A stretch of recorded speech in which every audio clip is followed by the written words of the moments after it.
Hello, नमस्कार। आज हम बात करने वाले हैं गोकुल एग्रो रिसोर्स कंपनी के स्टॉक्स के बारे में।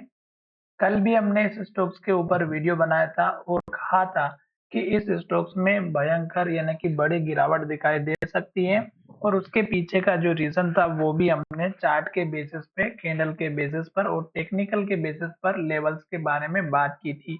क्यों? क्योंकि स्टॉक्स में एक के बाद एक हाई बन रहा था और स्टॉक्स हमारा वॉल्यूम के साथ यहाँ पर ट्रेड कर रहा था, पर लास्ट की जो कैंडल बनी थी वो हमारी बनी थी इन्वर्टेड हैमर कैंडल और इस इन्वर्टेड हैमर कैंडल में वॉल्यूम भी ज्यादा था और साथ ही मैंने आपको कल के वीडियो में एनएससी के ऊपर डेटा बताया था कि स्टॉक्स की जो डिलीवरी है वो मात्र 10% की है, जिसकी वजह से स्टॉक्स में गिरावट आज के दिन दिखाई दे सकती है। अगर आपने मेरा वो वीडियो नहीं देखा है तो उस वीडियो को देख लीजिएगा, मैंने उसमें डिटेल में आपको एक्सप्लेन करके समझाया था। अब स्टॉक्स ने कल का जो लो था उसको जैसे ही तोड़ा, स्टॉक्स में गिरावट आई और बहुत बड़ी रेड कैंडल बनी और लो बना। अब ये जो गिरावट है अगर आप देखेंगे तो इस तरह की एक के बाद एक रेड कैंडल और लो बनता है तो गिरावट जरूर आती है। साथ ही कैंडल को भी नोट करिएगा कि जब स्टॉक्स में टॉप पर इन्वर्टेड हैमर जैसे कि यहाँ पर बनी हुई है, जैसे कि यहाँ पर बनी हुई है, जैसे कि यहाँ पर बनी हुई है, जैसे कि यहाँ पर बनी हुई है और यहाँ पर भी अगर आप देखेंगे तो सेम कैंडल और ये कैंडल भी वही बनी थी, ये टॉप पर बनी थी। अब इसमें आपको 2-3 चीज का ध्यान रखना रहता है, delivery, volume, chart pattern, candlestick, ये सभी चीजें।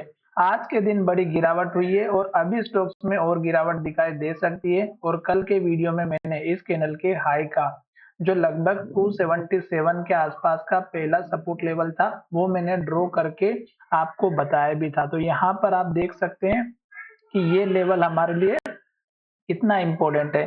तो इस लेवल के माध्यम से आपको पता चलेगा कि ये एक हमारा इम्पोर्टेंट लेवल बनता हुआ दिखाई देगा। अब हम बात करेंगे दूसरे लेवल की।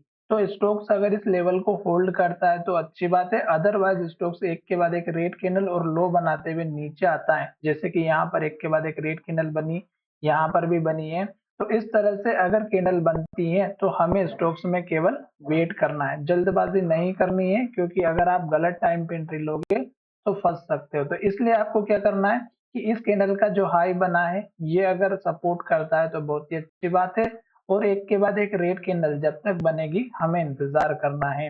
खास करके एक बात का जरूर ध्यान रखिएगा, रेड कैंडल में कभी भी एंट्री ना लें और साथ ही एक बात का ध्यान और ये भी रखें कि स्टॉक्स हमारा अप ट्रेंड में चल रहा है तो हाई बनाने के बाद सपोर्ट लेने जरूर आएगा और जब सपोर्ट लेगा तो लास्ट के लो से ऊपर लेना चाहिए, जैसे कि यहाँ पर इस कैंडल का लो बना हुआ है 262 रुपए के आसपास का, तो इसके ऊपर लो बनना चाहिए और सपोर्ट लेकर के फिर से ऊपर की तरफ जाए। टारगेट की बात करें तो छोटा सा टारगेट इस कैंडल की हाई का रख सकते हैं, 316 रुपए का पहला टारगेट। और जब स्टॉक्स हमारा ऊपर की तरफ जाएगा तो फिर आप अपना टारगेट बड़ा कर सकते हैं। 15 मिनट के चार्ट पैटर्न में आपको अच्छे से क्लियर कट दिखाई देगा कि स्टॉक्स का बड़े वाला जो टारगेट है वो कहां पर दिखाई दे रहा है। एक तो ये जो है इस कैंडल के लो के आसपास का, जिसमें 300 रुपए के आसपास का लेवल बना है।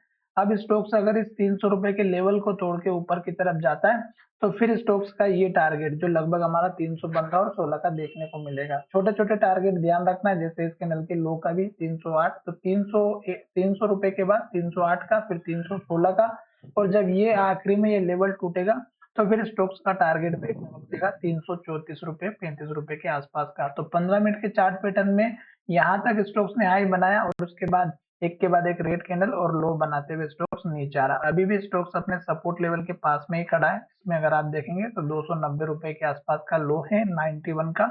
अगर स्टॉक्स इस लो को तोड़ेगा तो फिर से हमारा जो सपोर्ट वाला एरिया है वहां तक स्टॉक्स हमें आते हुए दिखाई देगा। तो चलिए वीडियो को विराम करते हैं। धन्यवाद।